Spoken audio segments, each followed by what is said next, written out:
Welcome gamers to my top 20 city builders, my top 20 empire builders or 4X games that are coming out in 2024. Now, I was going to make it a top 10, but then I looked at my 20 to 10 or 20 to 11 list and I thought, I can't leave them out. I can't leave them out. There's a lot to look forward to if you're into 4X this year. So I think I've just got to have to include as many in here as possible. Before I get started, special thank you to anyone who supports the channel, whether that be through Patreon, there's links down below, watching me on Twitch with my live streams, coffee.com, which is sort of where I've got a lot of the mods that I actually make for games, and so on, like merchandise, etc., etc. So all sorts of different ways. All those links are down in the description. So thank you if you do support the channel that way. Even a like and subscribe certainly goes a long way to helping with the dreaded YouTube algorithm, which is a real bugbear of stream, like of Let's Play players like myself, who get punished unbelievably by the algorithm on YouTube with long play formats. Just doesn't work that well. Anyway, let's get into it. Number 20, I actually have Imperium's Rise of Caesar. Now, Imperium's have been around for a fairly long time, the actual game itself, the base game. It's got a lot of really, really interesting mechanics. And so in this case, this one ticks a lot of boxes and a lot of people love playing this game. So it's coming out in January of 2024. The base game itself, now, one of my biggest problems with this game is that you can have lost the game 100 turns before you even find out that you've actually got no hope at all of actually competing with in the world that you're actually playing in. And that sort of is, for me, probably the only real issue I have with the game, is that it gets frustrating in that capacity. So I'll just put that out there. I don't know if that's going to be changed with this game. I'm fingers crossed it will be. I've thoroughly enjoyed some of the versions of the Imperium's games, and other ones they've fallen flat because of that aspect. So will this happen? I don't know. I don't know what's going to happen if they've actually been able to address that aspect of the game. But anyway, this is the Rise of Caesar. It's an era that I enjoy playing, so I am looking forward to actually playing this particular DLC. As I say, coming this month, so look out for it. That is my top. That's my number 20. If you haven't watched my previous, I'm going to be doing a whole series actually of these top games coming in 2024. I did one that was a city builder / colony builder last time. I have checked my list. I assure you I'm not going to be making the same balls ups that I made in that particular list where my numbers were all over the place. I had games that shouldn't have been included. This is a curated list, I can promise you that. I shouldn't promise it just in case something pops up just as I finish the video. Anyway, let's continue on.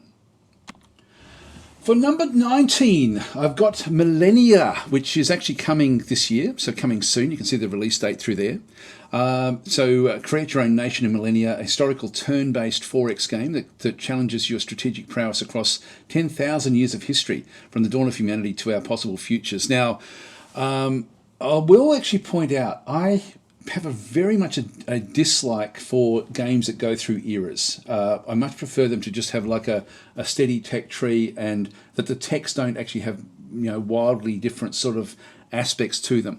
And so I have a natural dislike for these sorts of games typically. So these sorts of games are ones that I don't really like. I have struggled, and I've been on the beta with this one. I haven't played it for a little while, but I have struggled with the user interface a little bit. So it's good but not great in my opinion. You can sort of see it there in the graphics. I sort of had troubles with the fonts that were being used, the anti-aliasing. Like it just, for me, it wasn't a super pleasant experience. But I am still. I mean, this was early days, so I don't know what's actually what has changed in the interim, but that's something I'm looking forward to playing it again. It's just that it was very much a Civ sort of style game. Now, having said all of that negative stuff, one of the really interesting things about this game, and you'll see it in this video coming up actually, is that the eras aren't predefined. The person who reaches the era first gets to put their own flavour on the era. So like the Age of Plague, for example, in through here, the Age of Utopia. These are all things. Yeah, there we go off the side there. If I just pause that, you can see there the Age of Renaissance, the Age of Discovery. These are accessible because of what the person beforehand had actually got their hands on. And so they then have the choice as to which one of these two gets triggered. And so the eras are actually really interesting in this aspect.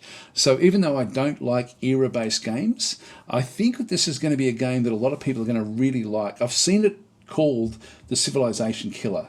People are actually rating it that highly.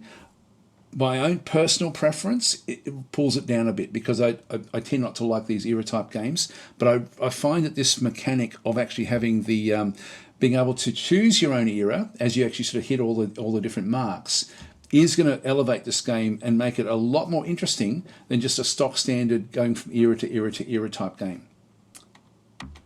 Next in the list is Alliance of the Sacred Suns, and in this case we've actually got like a space empire type builder where it's much more about the politics. So I'll just read it out. It says Alliance of the Sacred Suns is a sci-fi grand strategy RPG. It's very much an RPG that begins with your coronation at the head of an interstellar empire and ends with your demise. So manage feuding noble houses and the schemes of would-be usurpers as you try to revive the glory of an empire on the brink of collapse.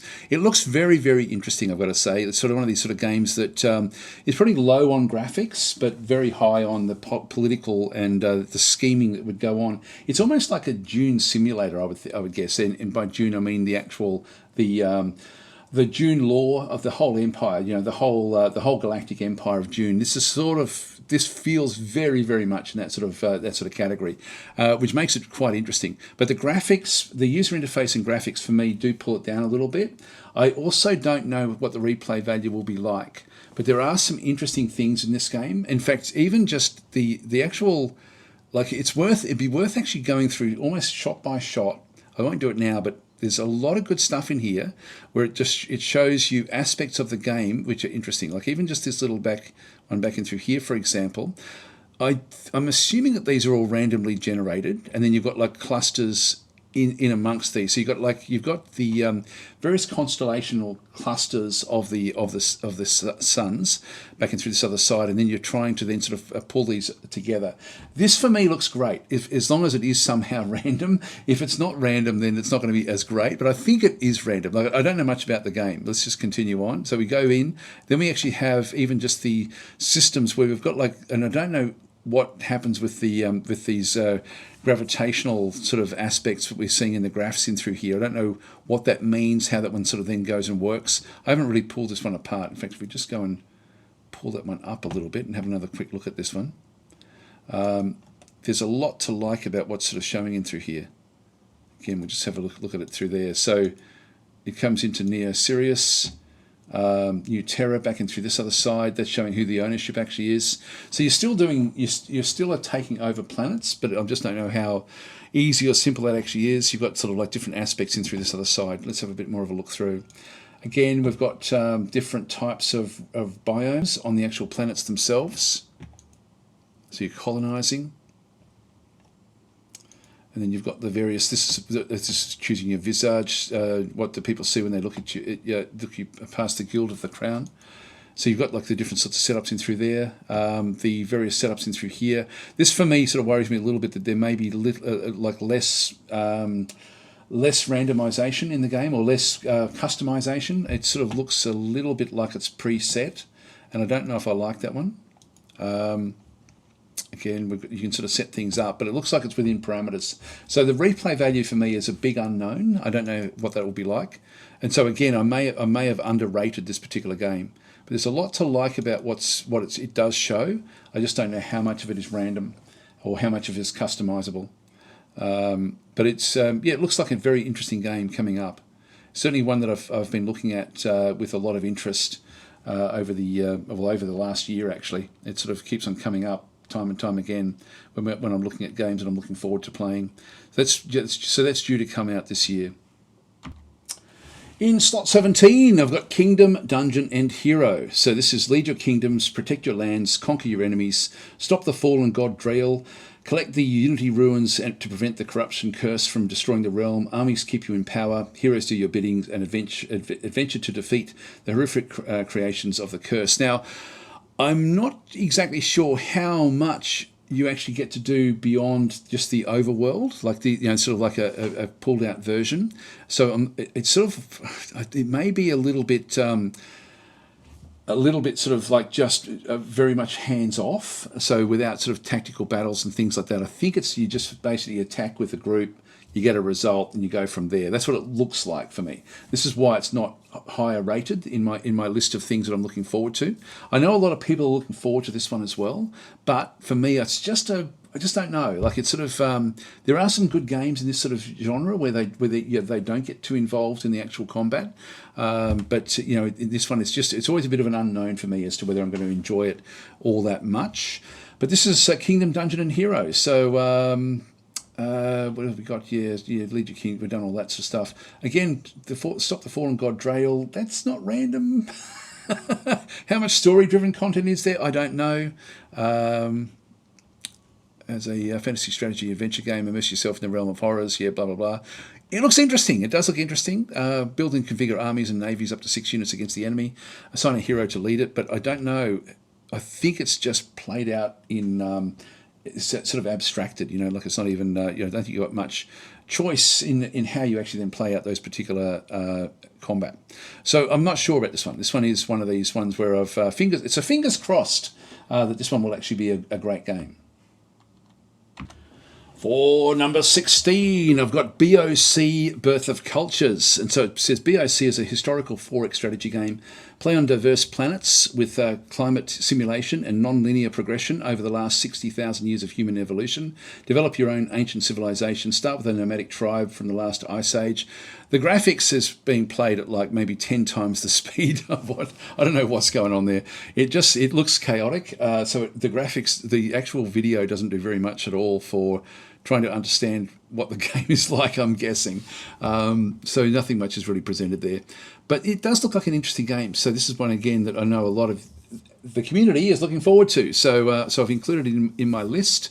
Again, I don't know if it goes through eras. We might even have a close look at some of these graphics. Let's have a look and see what actually it does show us in through here. So we've got the... so you've essentially got like city sort of structures, hex based.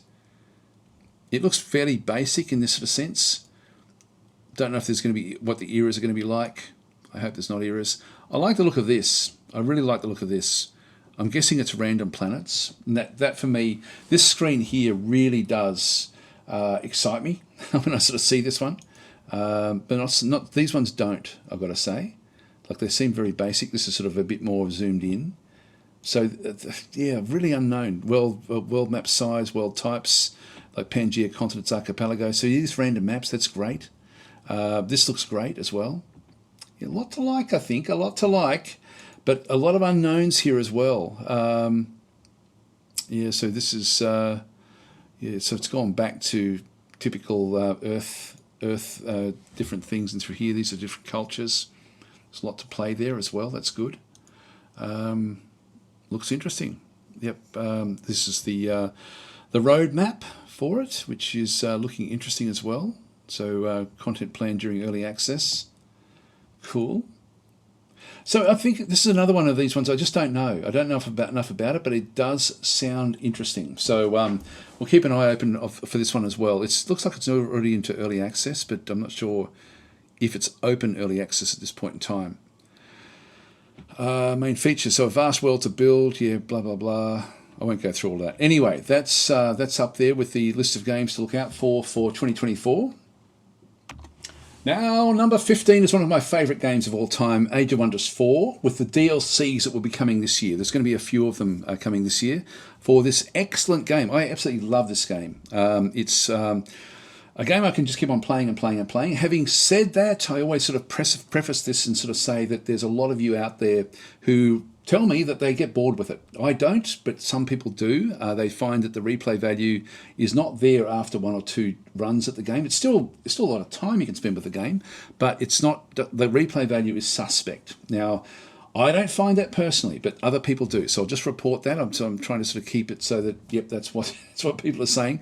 And the DLCs have been great so far that they've actually added to the game. They have really added a lot of nuance to different aspects of the game, as have the free update. So the game is getting better and better and better. I'm live streaming it at the moment on Twitch at time of recording this. And the AI is so much better than it's ever been before. It is really brutal. Like, it's very difficult to actually defeat the AI now if you're playing on the higher difficulty levels. So if you haven't played for a little while, play it again because it's really, really cool. The DLCs we have that are coming up are, we've had Dragon Dawn and Empires of Ashes coming in 2023.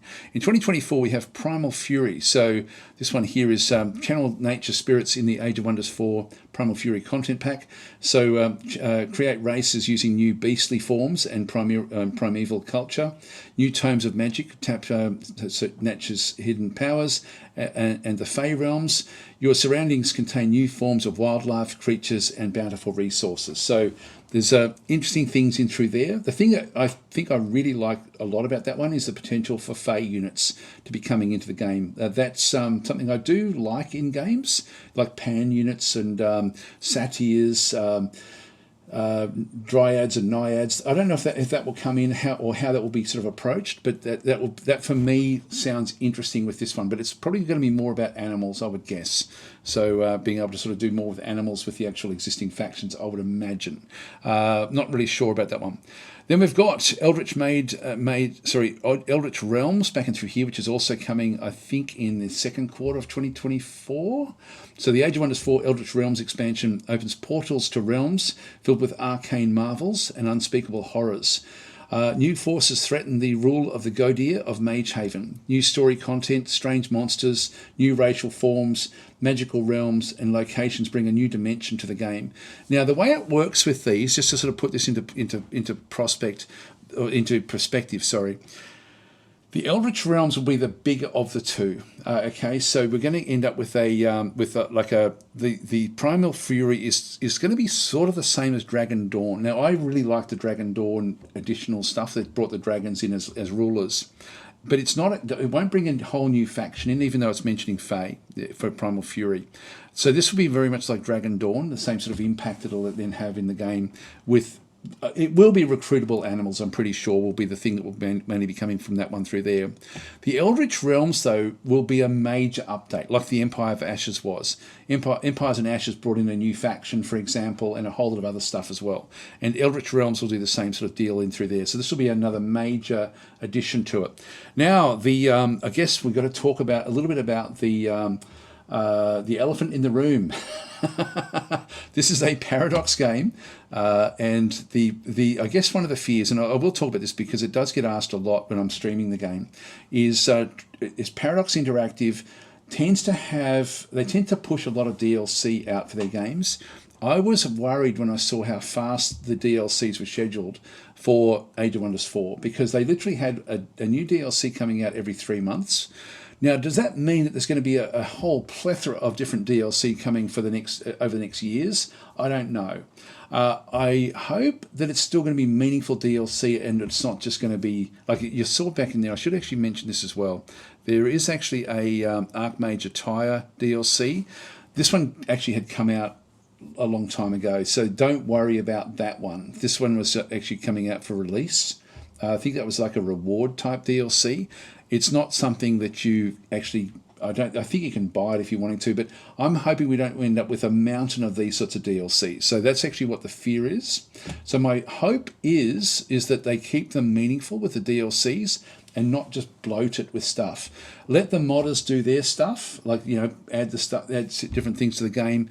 But I don't know, I am a bit fearful because when Planetfall came out, when Paradox was the first time that they were the publisher for Planetfall, with Triumph Studios doing the development. Triumph Studios have done the Age of Wonders 4 series since the late 1990s, and so they're still the people putting it all together. They are in the driver's seat, but there's already a lot of things you can see where the Paradox have actually been able to, or have actually assisted in the development and have really improved the way that Age of Wonders 4 is put together with that aspect. So it's been a marriage made in heaven so far, but where it could turn sour is if it just ends up with a whole lot of DLC bloat. I don't know what the actual what the plan is for that. It is a fear that it ends up having bloat in that regard, and I hope it doesn't. I hope it's always meaningful. I hope that they keep on adding DLC. Planetfall could certainly have done with 1 or 2 extra DLC at the back end of its development, but Triumph, what I was just going to say is that when Paradox and Triumph sort of joined forces to make Planetfall, very early on, Triumph made a very, very strong statement to say there will only be 4 DLC and no more, and that's all that they're going to do. There will not be a DLC bloat in Planetfall, and they did stick to that one. As I said, I wish that they had have relented a little bit and added a little bit more to Planetfall. That was an awesome game as well, but they haven't given this commitment with Age of Wonders 4. So read into that what you will. I'm slightly fearful that we may end up with DLC bloat, but certainly at the moment it has been a marriage made in heaven to actually sort of to get what we've got with Age of Wonders 4. There are some players who find it that there's not very much replayability, and I have scored it down because of that overall expectation. I'm weighing it low, even though my love of this game is way up in the 9 sort of factor, the 9 out of 10 factor.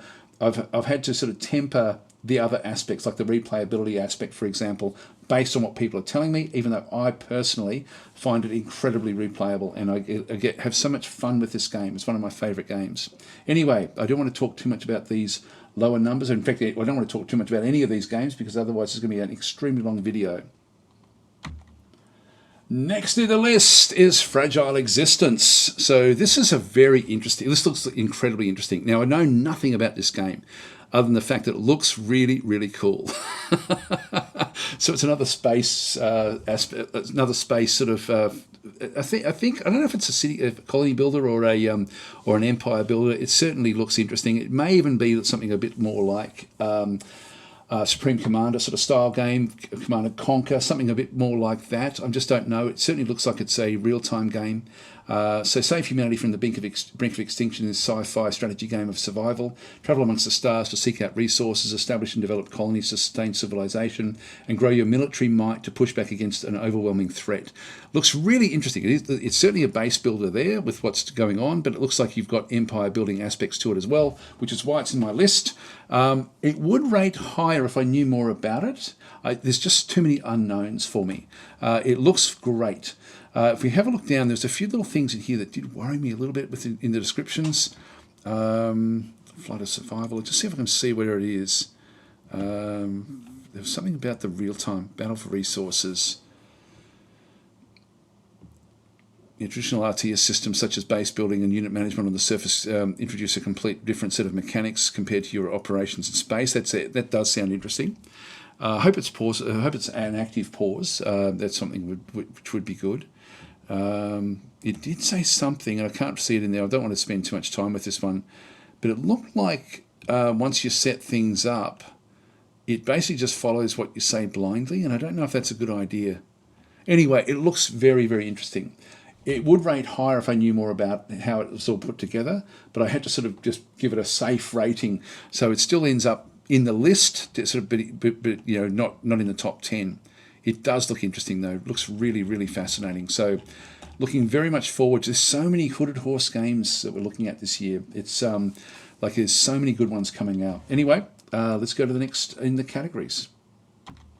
Number 13 is one of my all-time favourite games, Shadow Empire. I love this game. It's one of my absolute favourites.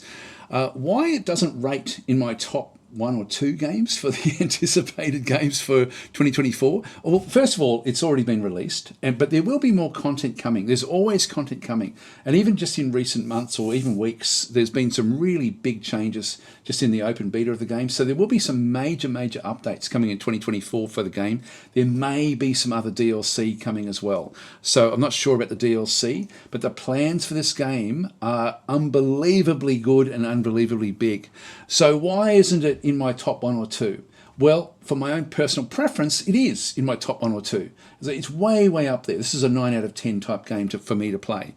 Where it sort of fails is a little bit in the UX/UI aspect. It is a bit clunky because it's more of a war game than anything else, and war games tend to be like that. And the other thing is with the gameplay, it's not as intuitive for a new player to get into. It's a bit more of a learning curve for people to play. Now, having said that, I do want to really reiterate, This game is so rewarding to play. If you do invest the time in playing it, you will not regret it at all. It's such a great game, and I really can't I can't talk about it highly enough. It's really is a special game. You can see there the reviews are very positive, like 85%, 86% in recent times. These are great numbers for a game that is at its core a war game. Like these are massive numbers, and even these are massive numbers of people that are giving reviews. So this is a very positive game, but it is confusing, and so it's confusing to learn. I do actually have a series on how to play the game, or how to approach the game. These sorts of things, I think, like once you actually get your head around it, having like there's complexity in this complexity, and I'll explain what I mean by that. Some games are so complex that every time, if you don't play it for a couple of months and you come back to it, you've got to then go through and have the manual sitting next to you as you start to sort of then play the game again, because there's so much to relearn. That's not the case with Shadow Empire. Shadow Empire is one of these games that is hard to learn the first time you play it, but then after you've played it once or twice, you then understand it. You can come back, a year later and pick it up and know sort of what you have to do. It's just unintuitive getting to that point. So that's what I mean. Like it's an incredible game. The replayability on this game is good and bad in two different ways again. The good is that the planets that you have are just so different. Every single planet is so unique. It's as good as and as deep as Dwarf Fortress, like building a world in Dwarf Fortress, to actually sort of do this. But but on the other side, the mechanics sort of play out the same sort of way. The tech tree is the same for each planet that you go to. So you still are playing it the same way. So the replay value is extremely high in terms of the planets that you're playing on and the maps that you're playing on, but the actual approach doesn't change much. So I like, even though for me I love it and I'm inspired every single time I play the game, the replay value is not through the ceiling, because you do tend to play in the same fashion each time, which is also why it's so actually fairly approachable once you have learnt it once or twice, having a bit of a playthrough with the actual game itself. Awesome game though. I really can't recommend this one highly enough. For number 12, I've actually got another one of the games that I'm really looking forward to getting my hands onto in 2024, which is Songs of Silence, which is a game that a lot of people have actually been looking forward to as well. The thing it suggests here on the screen, Story Rich. When I see Story Rich, I do push the ratings down a little bit. So even though I'm really looking forward to play this one, I hope it's not too much of an RPG. Having said that, I've played a few JRPG style games, like Japanese role-play type games, that I've thoroughly enjoyed, or Asian-inspired role-play games that have got a strategic or tactical component to them. This one, the tactical component looks really interesting. It's an auto battler, so that looks incredibly good. The maps don't look random, which sort of weighs it down a little bit in my opinion. The story-driven also weighs it down, but having said that, there have been some incredibly well-done games where the story doesn't get in the way of the actual tactical experience. So in this one, the reason this one's not in my top 10 is just because I don't know how good the replay value of this game is going to be, but it looks amazing in all the other aspects. So I'm really looking forward to playing this one. Songs of Silence, coming out in Q1 of 2024. So it's a strategy game set in a fantasy world, threatened by an all-devouring silence. The game features a mix of turn-based kingdom management, auto-battler, and hero development, contrasted with intense real-time battles. So there's a lot to like about what this one's going to be bringing, and visually it looks incredibly good as well. So there's it's just going to be, but all these battles that we're seeing, these are auto battles where you set them up, which again is quite interesting, the way it's sort of done through like a card type system where you set different things up and script them almost like Dominions. So that's sort of where we are with this particular game, Songs of Silence. Coming in at number 11 is Stellaris Nexus. Now, this is a game that also came out in December last year. I haven't played it properly yet. This one's interesting. And I'll go through the positives and negatives as well with this one through here. You can see the publisher is Paradox Arc. Now, we've seen before Paradox Interactive, but Paradox Arc is actually an offshoot of Paradox Interactive that is actually there to help sort of more independent type developers. So like one or two person teams, just small teams to get their games launched, which is great. So again, you've got the support of Paradox, where you've got games that are going to be, they're almost guaranteed to be good. There's some incredible games that have come through the Paradox Arc system, like last year. There was a number of really, really great, almost like colony builder type games. And so this is a very, very short, in fact, if I just read it, Stellaris Nexus is a social strategy game offering all the depth of a full spectrum 4X experience, played start to finish in about 1 hour. Choose a unique faction and leader and challenge up to 7 other players, plotting, battling, and backstabbing your way to galactic dominance. So it is designed to be played multiplayer, but can be played single player. So I almost didn't pick it up. I do want to do some content about this one because it looks incredibly good. So I almost thought, it's a multiplayer game. I might not worry about it. I've played the tutorial a couple of times actually because it's sort of one of those things where the tutorial is very, very fast to play. It's not Stellaris at all, so don't think it's an add-on for Stellaris. It's a standalone game. I don't know why they called it Stellaris Nexus. I think that calling it Stellaris is actually going to disqualify a lot of people, where one, they think that they're just getting a Stellaris DLC, and if they're not into Stellaris, they won't pick it up. Or the other side is that they think it's a Stellaris. Sorry, I forgot what I had two different aspects of the one coin anyway. But it's sort of one of these things where if they think it's a DLC, they won't use it. If they think it's basically a Stellaris, and so they'll just ignore it from that aspect as well, thinking it's the same thing anyway. But I was surprised that it was called Stellaris Nexus because it's nothing to do with Stellaris from what I can sort of see. It looks very, very interesting. It is a game where I think the diplomacy could be really quite surprisingly good in this one. Very much like a board game style space game as well. So it's fairly simplistic in that sort of sense. The mechanics of the game are very, very pure, so everything has been cut right down to sort of make it so that everything happens very, very quickly. It's a lot to like about this game, actually, so an awful lot to like. So I'm looking forward to getting into it. That's my number 11. So again, nothing to do with Stellaris. It is a standalone board gamey sort of style space game. And number 10 on my list is Overboss, which I know nothing at all about. It just looks really, really cool. So it's sort of like there's a lot of things to this one that I sort of am liking what I'm seeing. And so this one here, it looks like you are sort of essentially constructing an overworld, laying down tiles. It's very much a board game sort of style game. In fact, you can sort of see through there, like it says in the description there, become a villain in this retro-inspired board game. Draft terrain tiles, recruit monsters, build your dungeon, and become the overboss. And so it looks like there's sort of like various aspects where you sort of building up different terrains as you sort of play through the game, and then getting different advantages. But I've really got no idea what this game actually holds. It could be terrible. It could be awesome. I just really like the idea of it. It just looks like it's going to be an interesting game to be playing. It's so I'm looking forward to giving this one a bit of a crack and seeing how it goes. But it just appeals to me graphically. So I have actually sort of got that in as my number 10. Now, number 9, even though it's number 9 in this list, it is actually probably my second most anticipated 4X game of 2024. And this is Field of Glory Kingdoms. And so Field of Glory Empires was the ancient version of this game. This game has been sort of like rethought through. There's different mechanics involved.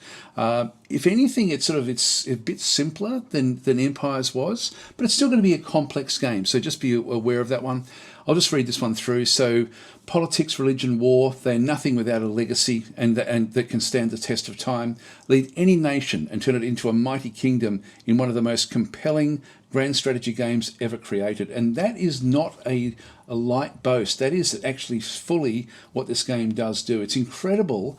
The game mechanics have been the combination of the game mechanics to actually create something good. You can play any of the nations really in the throughout Europe and the Middle East and into North Africa and so on and so forth in the medieval period. To be able to play any size and still actually make it make sense is unusual, but they've been able to do that. They certainly did it with Field of Glory Empire, so they sort of thought through the mechanics of how that might have to look, but they have really, really honed it for Field of Glory Kingdoms. It's really, like, it's exceptional what's actually come through here. These games should be much, much, much more broadly embraced than what they tend to be. I think that people look at the complexity of them and get turned off. I hope that this game breaks through that barrier, because there's so many people who play all sorts of other, sort of deep strategy games and really love them. I'm thinking of like a lot of the, for example, Europa Universalis type games. This is right in there amongst those sort of games. It plays relatively quickly, so keep that in mind. The combat in it is also relatively fast, so it's sort of like it happens fairly quickly. It's something where you still have to think it through, but again, fantastic game mechanics to be able to find a way to actually have the combat sort of work the way that it actually does it. The combination of how resources and trade and things like that sort of work in the game, again, it's simple in its application, but complex in the way it sort of then works under the hood. So there's some incredible things. The building of the buildings, like the construction of the buildings or the choice of the buildings, again, very, very important with what you do, and a little bit of randomization with what actually does go on through there. But it's, again, so well thought out. This is, like, as I said before, this is one of my most anticipated games for 4X games of 2024.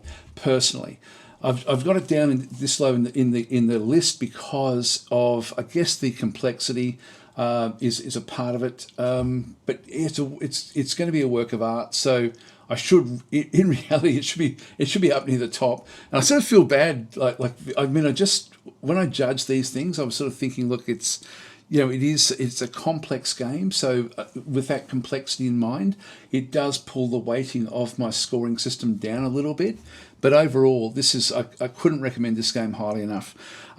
Also, as a bonus, this is a standalone strategy game, by the way, but as a bonus, if you do enjoy playing the Field of Glory game itself, like the actual tabletop style game, which is also, of course, a computer game, if you have the Field of Glory medieval game, you can then actually plug the battles into that and play them out in a tabletop sort of setting, which is great. So you've got the choice of whichever way you want to do that. So it, again, there's if you love that aspect, this gives you a one way of actually then playing like a full campaign with different battles then going on in a tabletop sort of style.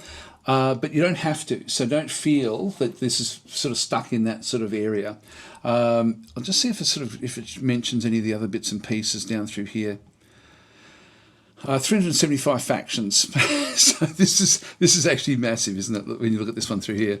So I should just say about the game. So Field of Glory Kingdoms is the new game from award-winning studio Agiod, makers of one of the best, some of the best grand strategy games of all times, and they really are. Again, the game mechanics. If I had to try to think of a game of a company, and we're not talking about a massive company here. We're talking about one or two people basically. But if you're thinking about a group that really does isolate and pick apart the mechanics that sort of define complex systems and try to find a simplistic way to actually make them work, Agiod does that better than just about anyone. Like, it really is amazing what they do. And they've done the same thing with this game as well. There's some very complex ideas that are simplified to the extent where they make sense to be able to play. And again, it's a work of art with what they've done. It's set in 1054, just after the Great Schism, and it encompasses more than 2 centuries of epic European, African, and Middle Eastern history. And so we've got 375 factions that can be played, 325 units. Now, this is unit types. It doesn't mean actual, there's only 325 units in the game. This is different classes or different types of units, which is a monstrously big number when you're thinking about the different types of cavalry, the different types of infantry, whether they be spearmen, different types of skirmish type units. archery units. So there's 325 different types of this. There's not very many games that sort of can really boast that. 600 different types of buildings, 14 religion/heresies, 90 cultural traits, which are all new to the game as well.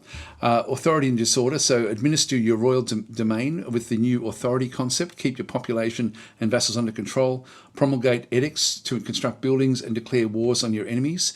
This is sort of this is the aspect that allows you to play something very large or something very, very small and still have it all make sense and having it fun to play.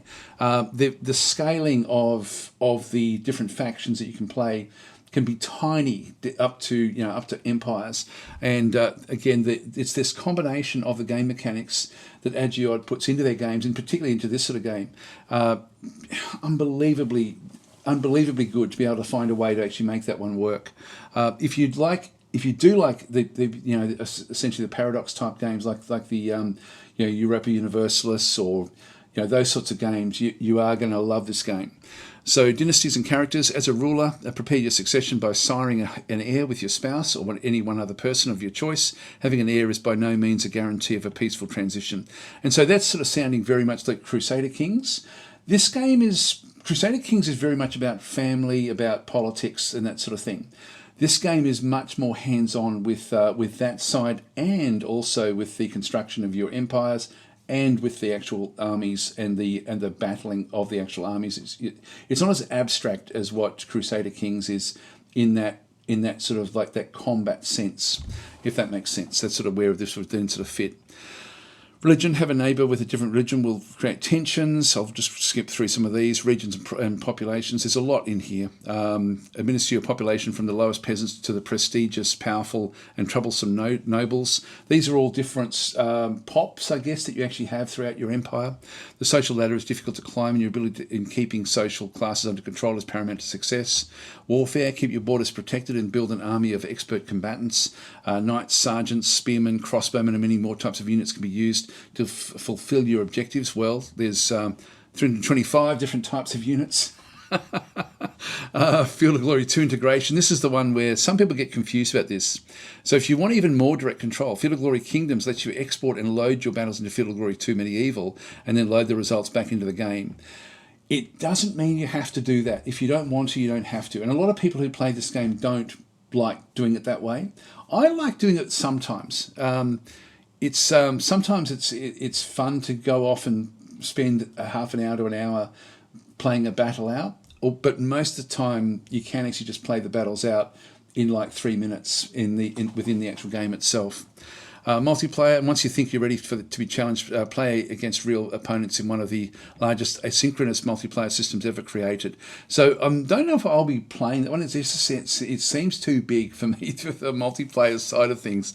I'm not sure how that will work. Maybe I should try it at some point, but it's that scares me off a little bit. Anyway, I've spent too much time on this game, but look out for this one. If you like Crusader Kings, but wish you had better combat style of things in it, it's not really Crusader Kings. In fact, it's so much bigger in so many different ways.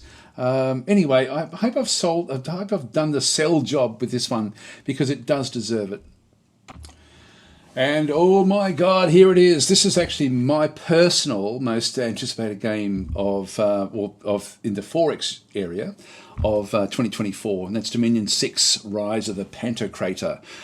This one should be higher in my list than number 8. As I say, it's number 1 for me personally. But when I rate it, when I rate different things, I do rate it lowish in the gameplay aspect, simply because of the complexity and it's difficult to learn.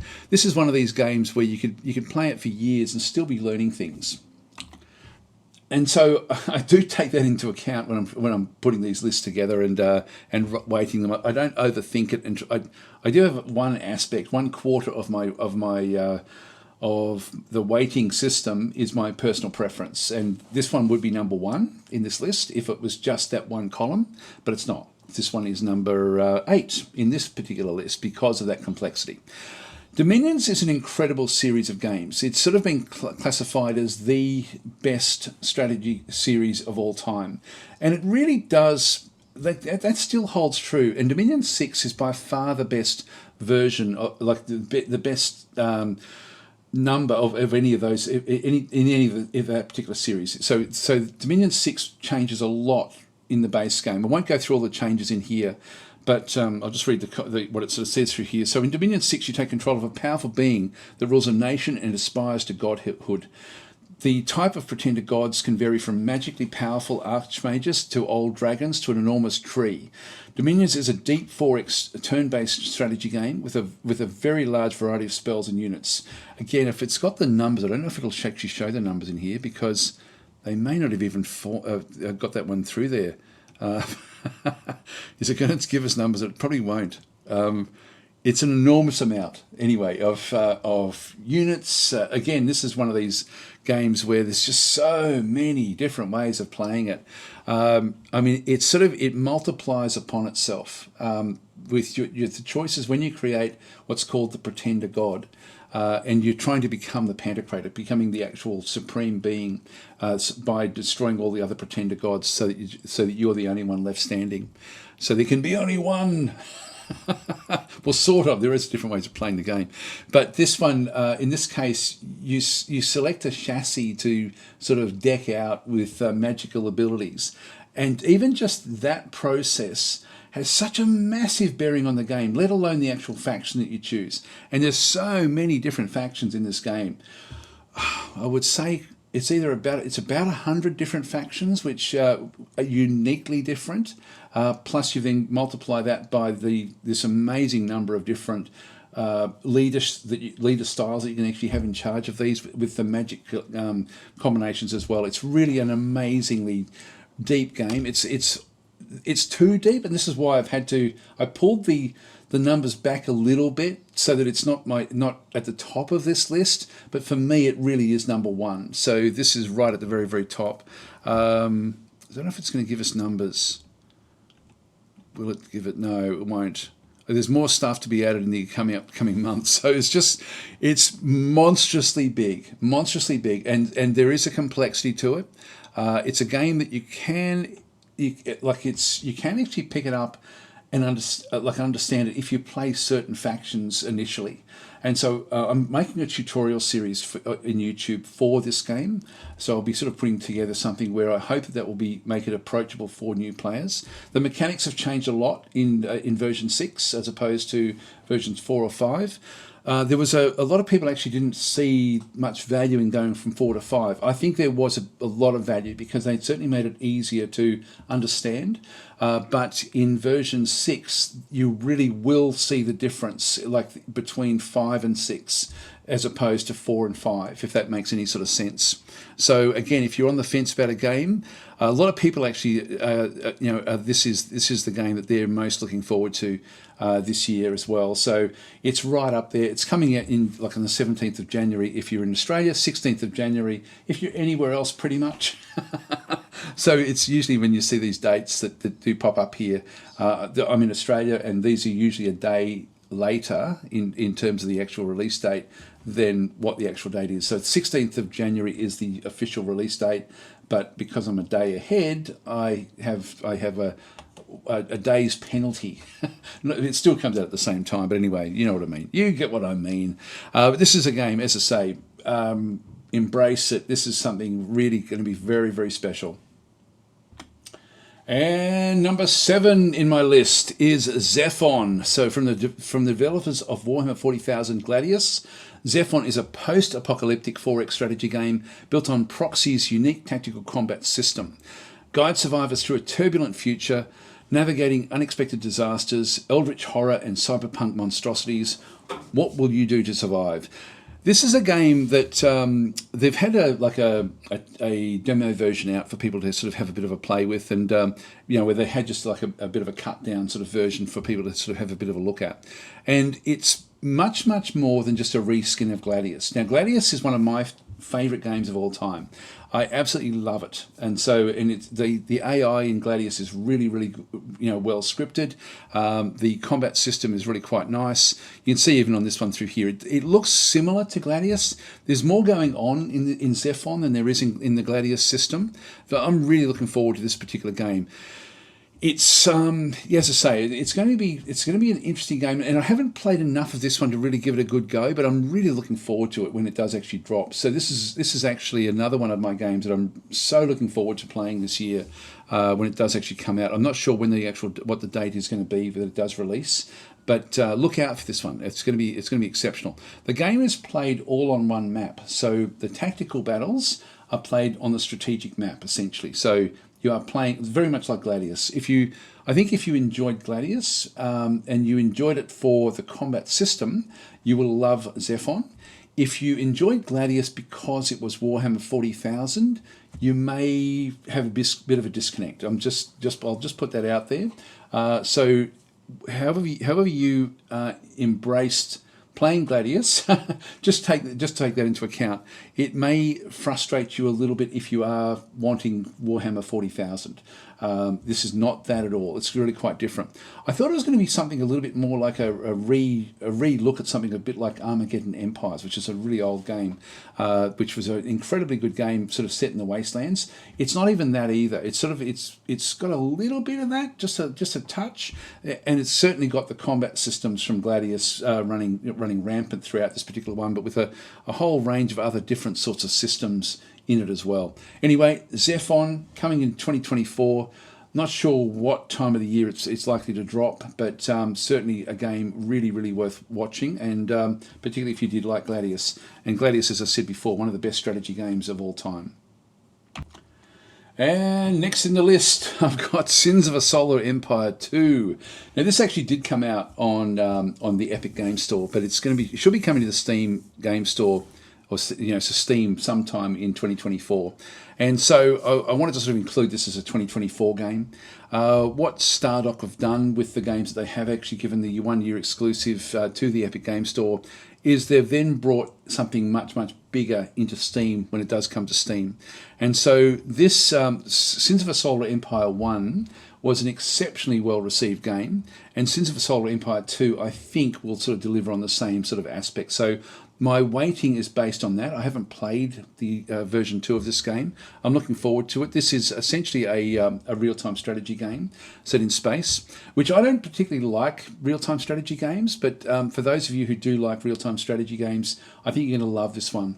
So certainly if it's anything at all like Sins of a Solar Empire 1, which, as I say, was so well received by players. So that's the one. I mean, watching the trailer, maybe we could just do that, I guess. Bit of sound effects. Got to be careful what I show with the sins of our past have given rise to the sins of the present.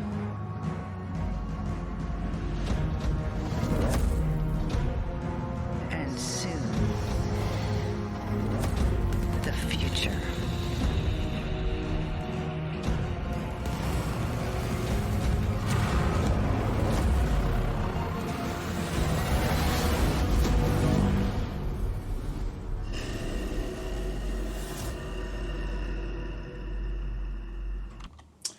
So just reading through it, it says battle for galactic dominance in this real-time strategy game with unrivaled scale. You'll explore, expand, exploit and exterminate through military force, diplomacy, trade, cultural influence and other underhanded tactics. So you've got the explore, and the epic scale of a dynamic galaxy that changes in real time. So again, you've got sort of like random-ish systems from what I can remember of Sins 1. Expand, so across the galaxy, conquering and governing new planets. Exploit, so available resources, using them to build more powerful ships, upgrades and structures. That was certainly a hallmark of the original game. Quite a simple system of finding things you could exploit, but then a deep and rich way of actually harnessing those different resources. And then exterminate. Exterminate your enemies or traitorous allies you suspect are working against you. So that's sort of where we are. Now, this one, as I say, there's no Steam page that I could find just yet. So that's actually, so there's not really a lot of information for us to see on Steam. So I've gone to the actual website to sort of show this one in through here. And at number 5, I have got Master of Magic, Scourge of the Seas. Now, it's pretty much any DLC for Master of Magic. It's the DLCs, it's the updates, it's all these bits and pieces. Master of Magic is an exceptional game. Of course, the history goes right back to 1994, and essentially only like it was built back then. A little bit of patching, but not very much, and then sort of left in limbo until a year or two back, and then essentially Slytherin has then got the game. Muha Games has developed the remake of the game and is now expanding it and sort of adding bits and pieces in. And so the reason this isn't even higher than number 5, because I love this game. Like, I absolutely love playing it. I've been sort of live streaming it actually at the time of recording this one. I've actually just come off I think another 3-hour live stream where I enjoy it so much. It is such a rich game. It's just incredible. Anyway, Master of Magic is improving and improving and improving. If you like the original, you can play it very, very close to the original. So I'm surprised by how many people don't realise this game has been built if they did love the original game back from the 1990s. This is, again, such a faithful recreation, but in a modern setting, in a modern, for a modern audience. And it really does play like a modern game, but with very, very pure mechanics because of its heritage.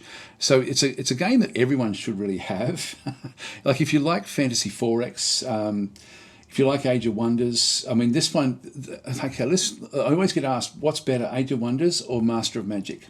It's such a hard thing to answer because they're both very, very good at different things. So Age of Wonders, for example, is very, very good at tactical combat. Master of Magic is nowhere near as complex in the tactical combat. So if you it's simplistic, the combat in Master of Magic. It's almost dumbed down. So that would be probably one of the negatives of Master of Magic. Other things that where Age of Wonders I think actually does things better than Master of Magic is in the user interface and user experience. In those aspects, there's still things that are clunky in the way that the UX and UI actually work in Master of Magic. And I hope, like anything, that they are corrected and corrected fairly soon, because the quality of life aspects of those things are lacking. And by that I mean, for example, you can't start a game with custom settings in it and then restart and use those same settings. You have to go and rebuild them all from scratch. And that's, for me, is a massive oversight. So things like that, this is why it's pulled down in my list and not sort of up even higher than what it is. Number 5 is still pretty damn good, I've got to say, in this list. But it's still, it could be even higher because of the only thing really holding it back is that user interface. And I think I've even rated it a little bit higher than what I think, because I think that they will work on those user interface issues at some point, hopefully this year, which is why. So I'm rating it a little bit higher than what it probably deserves in that sense, simply because I'm hopeful that will be something that will be looked at this year. But that's just one example of where the user interface or the user experience. For example, when in combat, you can't start an attack and then go and click another unit. You have to wait for the whole animation to play out before you can click and then move another unit. There's little things like that. There's a lot of little things like that really need to be fixed and or not fixed, but just amended to make it sort of so that it makes more sense. And so that's something that I really hope that gets done this year as well, along with these DLCs as well, which are really enhancing the replayability, or not just the replayability, but just enhancing the whole experience of Master of Magic. Where Master of Magic really does shine above games like Age of Wonders is the I guess in one sense the replayability of the actual game itself. It's and the scope of changes, very much like Dominions. Dominions is and Master of Magic have got a lot of similarities in the sense that the way that you start a game can be so wildly different depending on what your choices are. Like the wizard that you choose here is a bit like the Pantocrator from Dominion 6. The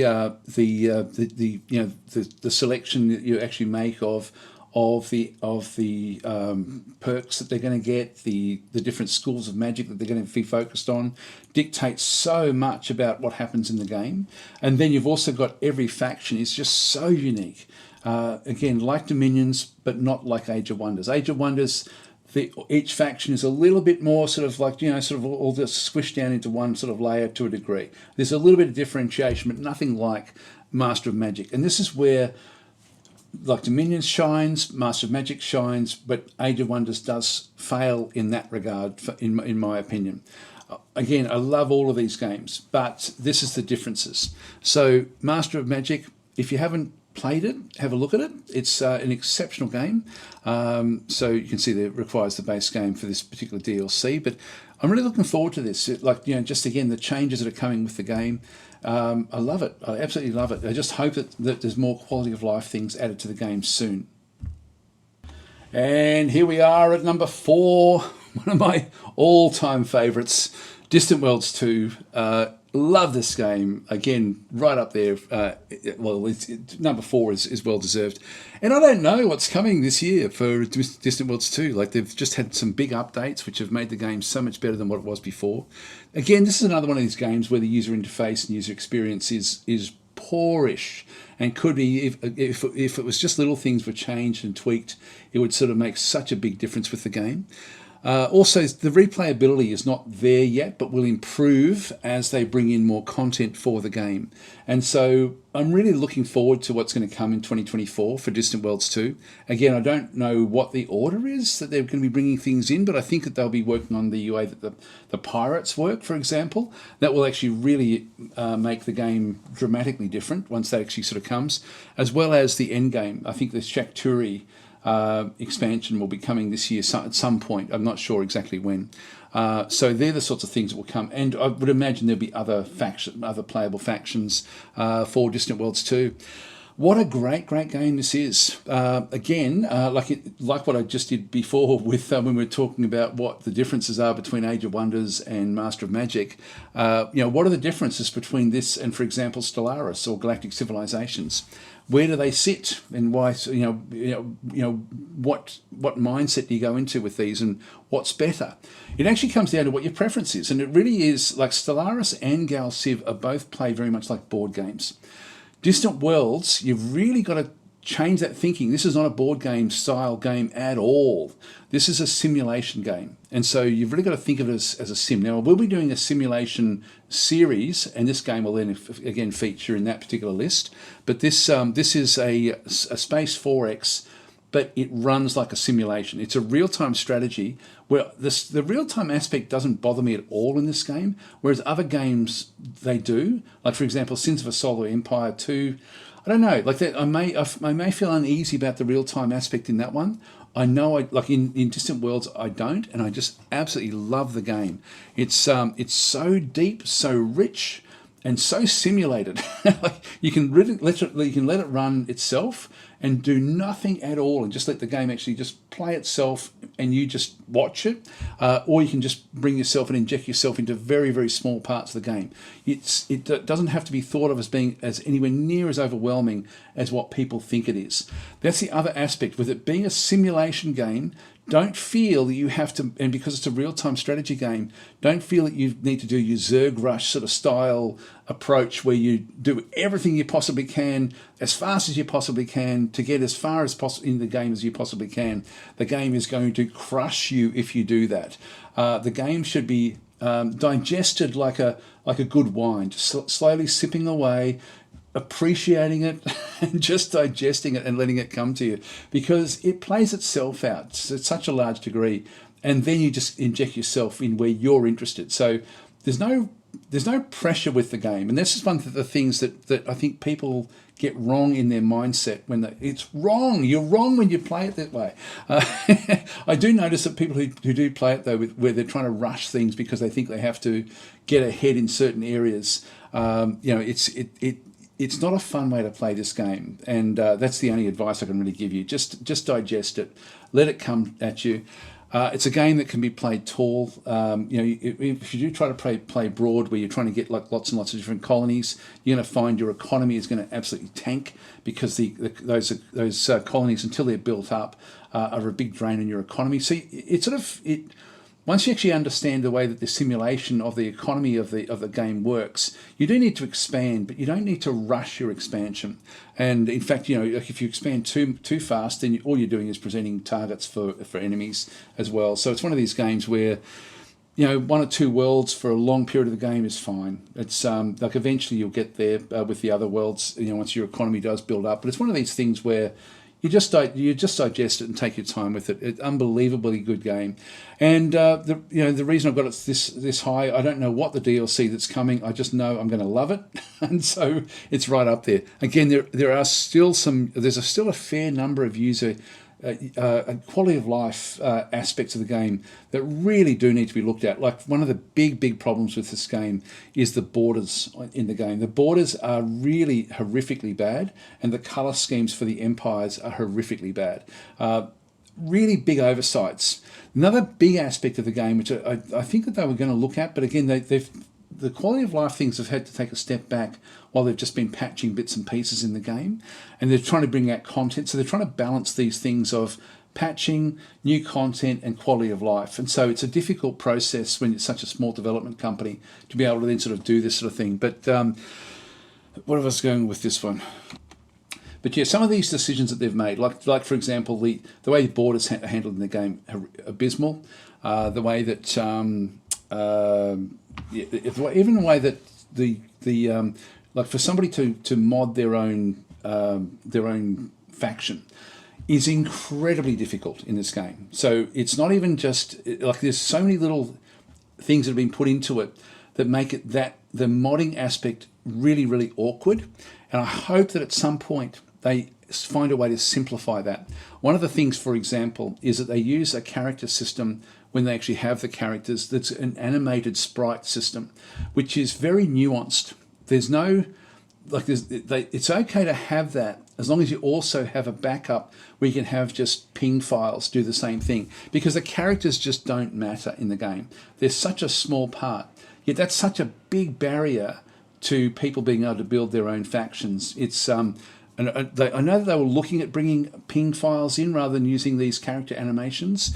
I don't think it's in yet, but it's things like that where the game does need to allow that so that modders can embrace it, because this should be a game with heaps of mods. It should have so many different factions in it that are modded in at some point. It's an incredible game. Still got a long way to go, and there's a lot of content to be added to the game as well. So I'm really enjoying the ride. This is the border system, by the way. That's the border system. This one doesn't look too bad, but that's been chosen, I guess, because there's nothing that's too similar. But sometimes some of the colours are so similar, it's so hard to pick the actual borders. It's just little things like that is where the game does fail. That's why it's not right at the very top of this list. But it's there's a few games in that sort of category where I've been a little bit harsh on my scoring, and this one again, it's the UX UI that is a big issue with this one. I don't know why the reviews are so, like 42%. That doesn't make any sense at all. I don't know what's happened there.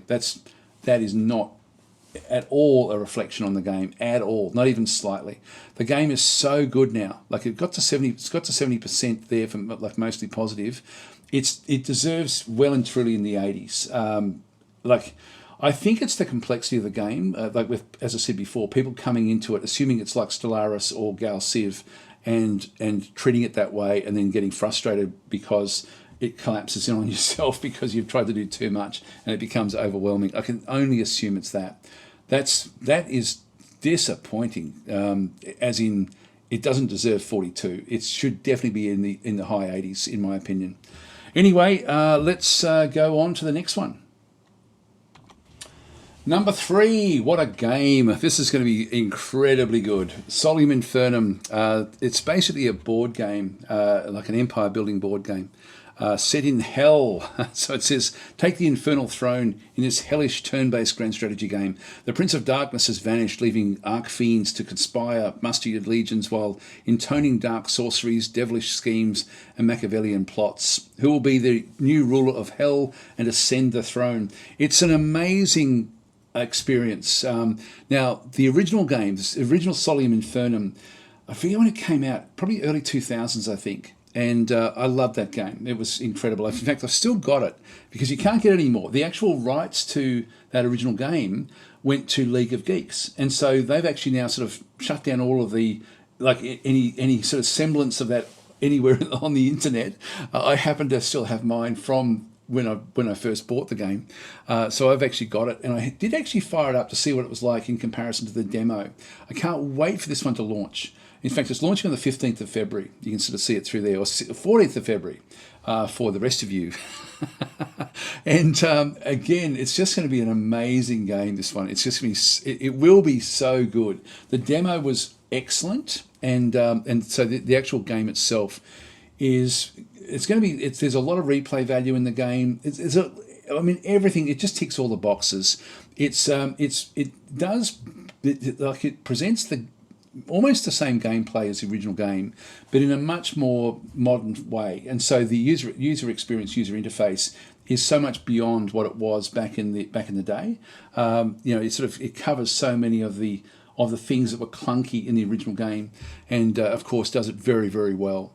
One thing, there's a few things in the original game that I don't know if it's going to be in this game. Like, for example, you used to be able to create your own Archfiends, to be able to then sort of have them in the game. I don't know if that will be coming in this game. I hope it will. But the demo was certainly a cut down version of what you could play, but it was good. And so this will be one of the big games of the year. I think across the board, I don't think people will give this negative reviews. I can't see that being an aspect of this game. It's just so pure and so good in the sense of its game mechanics. If you have a bit of a look and read some of these things about this game, prepare yourself for Solum Infernum, the grand strategy game of politics, intrigue, and betrayal, set in the ultimate arena of hell. It's not about combat. This one is not about combat. It is about this more political aspect. There's combat involved, and combat is important, but it's much more about backstabbing, or sort of coming to some sort of agreement. Like when you do actually go to war, you're going to war over very minor things. You're not trying to win anything major. You're just trying to win something small, so you get a leg up above the other person and sort of put them back in their place. It's about vying for position to rule hell. So, as a powerful fallen Archfiend, sinister overlords of the infernal kingdom of hell, you're a contender for the infernal throne. The great dark majesty is missing, and the feverish conclave demands a replacement declared. Command dread legions, enlist champion praetors, cast sinister rituals, and outplay your rivals to become hell's new dark majesty. So it's very, very cool. Very cool. Simultaneous turn-based political strategy game for up to 6 players that requires nerves of steel and a heart of darkness. I think this as a multiplayer game as well. It plays relatively quickly, just because of the nature of what it does do. So put your mind and your friendships to the test. In your path to victory stands the hellish red tape of Pandemonium, Hell's capital, and its infernal conclave. You'll need to deftly navigate the conclave's labyrinthine political systems that govern and control the fallen, whilst avoiding the insidious plots of your fellow Archfiends. It's a random map. I don't know if there'll be different changes with what can happen with the map. Certainly the original game had some aspects about the randomization, but it's one of these games where it's not played on a massive sprawling map. It's all fairly contained, and it works very, very well. Every order you give will have a lasting consequence, and Solum Infernum's simultaneous turn structure will force you into the minds of your rivals, second-guessing both their moves and your own.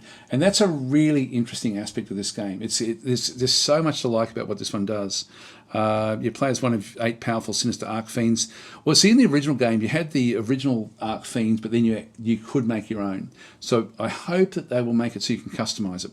High demon rulers of the great houses of hell as they vie for control of hell's capital, Pandemonium. Painstakingly crafted, each Archfiend has their own unique powers and demonic assets, strongholds, legions, and champion praetors at their bidding. Play a game of politics, master powerful sorcery, become a wrathful warmonger. These events, rituals, diplomacy, and schemes wisely as they make your choice and specialise your playstyle with power trees that unlock dark powers. Really, it's going to be something very, very special, this game. It is very, very special. Solum Infernum is an infernal feast for the eyes with over 150 individual dark paintings to enjoy. Yeah, I forget the artist's name, but this is the artwork in this is beautiful. It's a very well-known concept artist that's put it all together, and I can't remember his name. So LOG, that's the artist, but I don't know, I forget what it stands for. Acclaimed aesthetic signatures on full display as you navigate the passwords as a pit. I think that's League of Geeks. That's not the artist. I can't think of who the artist actually is. Yeah, so it's really, really cool. This is actually praised from the original one, way back. But anyway, it's it's going to be an awesome game. So could easily be my number one as well. Really, it's a game that I'm so looking forward to playing. I only got a month and a bit, a couple of months to get into this one here, or a month and a half. Now, the next game is one that doesn't have a Steam page, but its predecessor does have it. So this is Civilization 7, is supposed to be coming out sometime in 2024. And so I've got this as my number 2, because I think that this is going to be one of these games where people are, pretty much when it comes out, there's going to be such a lot of people that will actually grab the game. And so I do want to cover 7, actually. When 7 does come out, it's one of the games that I sort of have bypassed it in the past. I've played little bits of it, but I haven't really embraced the full Civilization. I enjoy playing it, by the way. I just don't cover it on my channel all that much because it's so oversaturated in different channels. But people do ask me to cover it, and so I think I will with 7. I think I'll actually embrace it a lot and go into it. As I said before, though, I don't like eras in games, and Civilization is really all about the eras.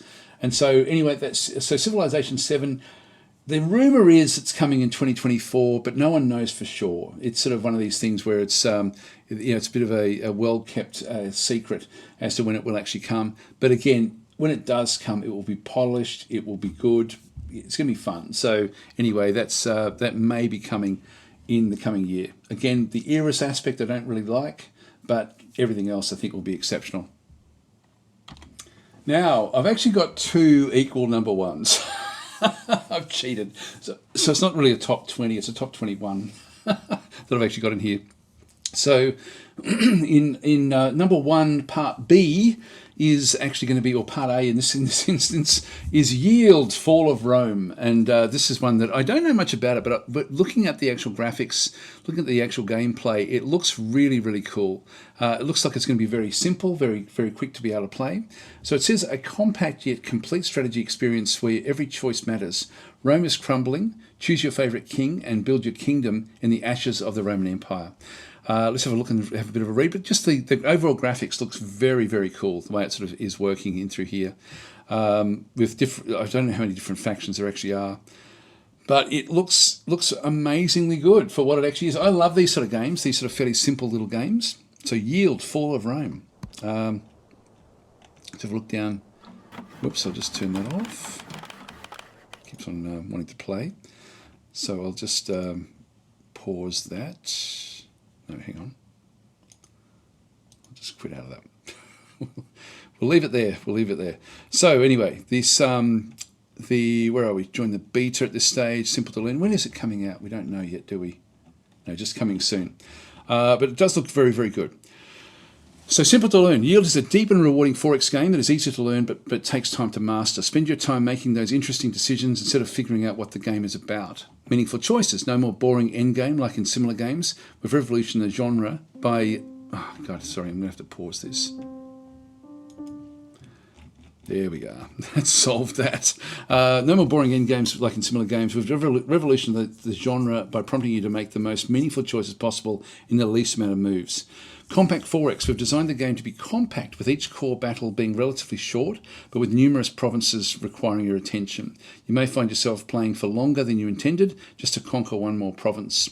Strategic choice. I love those 2 words, strategic and choice, when they're used together. That for me is the hallmark of a great 4X game. And so with 8 factions to choose from, each with their unique abilities and play styles, Yield offers you a strategic choice towards defeating your enemies. You'll have the chance to master each faction, making the most of their strengths and utilising them to your advantage. It just, without knowing much about it, it really does look good to me. I'm hoping there's random maps. It does say it's single player campaign. I hadn't really had that one didn't register. I probably would have rated it lower if I had seen that. So there is actually a province. There is a thing through there. Join the Yield online season. This epic play against evenly ranked players. I'm assuming it's single player as well as multiplayer. Yeah, it says single player there. Online player versus player. Yeah, so hopefully, like this again, I'm rating this on the single player aspect of it. So that's my first equal number 1. And look, without a doubt, this is probably my actual number one, but I've sort of put it down as another equal number one. And this is the Galactic Civilizations Warlords DLC, which will be coming out in Q1 2024. I'm really looking forward to this because this is going to add a lot more of the combat aspect of the game and sort of flesh that out a lot more than what it was. If I read this one through, what it says is... the Warlords expansion revolutionises combat in Galactic Civilizations 4, offering players the ability to craft their own military doctrines. These doctrines dictate ship behaviour in combat, enabling you to design new ship classes and establish a strategic order of battle, enhancing control over engagements without micromanaging each fight. This is a massive statement, all in one sentence. It means an awful lot. So many games have asked for this sort of thing, where you can actually build your own classes and actually dictate the way that they perform. And with this particular DLC, it's going to answer that one for us. It's still going to be an auto battler, but I think that this will really enhance that auto battle aspect to make it much, much more meaningful. This is probably the one aspect about Gal Civ 4 that I've really been wanting. And yeah, this is so exciting, this particular DLC. So Warlords introduces War Aims, a feature allowing you to define specific victory conditions and engage in wars with limited objectives. Whether it's demolishing star bases or capturing planets, the war planning interface lets you set precise conquest goals. Your war's popularity and support hinge on its justification, adding a layer of strategic public opinion to your military campaigns. Additionally, Warlords significantly upgrades the combat system, allowing for more intricate ship designs and detailed after-action reports. I love this sort of stuff. Absolutely love it.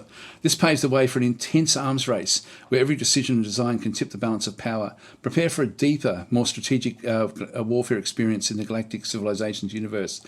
I hope that so much of this stuff is actually brought into some sort of free update for people. It's almost like just reading this. This is a must have. If you've got Supernova, you're going to have this, aren't you? Really. So I hope that there's a way of introducing a lot of the good things of this into a free update, which is what they've done. They've done that very, very much with their development. Like with the latest DLC that came out, the update that came with it was probably bigger than the update, to be honest. Sorry, bigger than the DLC. So again, really looking forward to this. This looks extremely meaningful for the game and will revolutionise it, I believe. So yeah, I'm really super looking forward to this one. Again, Gal Civ 4, fantastic as a Space 4X. Well, that concludes this very, very long list. Thanks for sticking with me with it. If you have got to this far in, I did do it in reverse order. People were a bit pissed off when I did my Game of the Year in the most popular order. I thought that I'd do it from first to last, or not first to last, but first to 21st or whatever it was in that particular list. Because I thought people might get bored with the video and just at least want to just get to the meat and potatoes first. But people did actually say, hey, you should do it in reverse order. So I've done these in reverse order. But I hope this list is helpful and maybe sort of just presents a few of the games that are going to be coming in 2024 and gets you a little bit excited. I know that I often get slammed for getting people to spend too much money on games. And I apologise if you get into trouble for this because of the stuff in this video. This is a video I couldn't just cut it down to the top 10. I'll be doing top 10s of a few of the other types of genres, and some of these that are presented here will be, for example, Gal Civ is very much a board game style game. So when I do the board game games, this will feature in there as well. So just be aware of that. There's a fair few games where there's crossovers into different genres and different areas that they sort of do work with. Anyway, guys, going to leave it there. Thanks for watching, and please like and subscribe if you do enjoy this sort of content. I've got a lot more in this series of top 10s, usually basically top games coming in 2024. So stay tuned, and if you are subscribed, then hopefully you'll get the notification when these videos are released.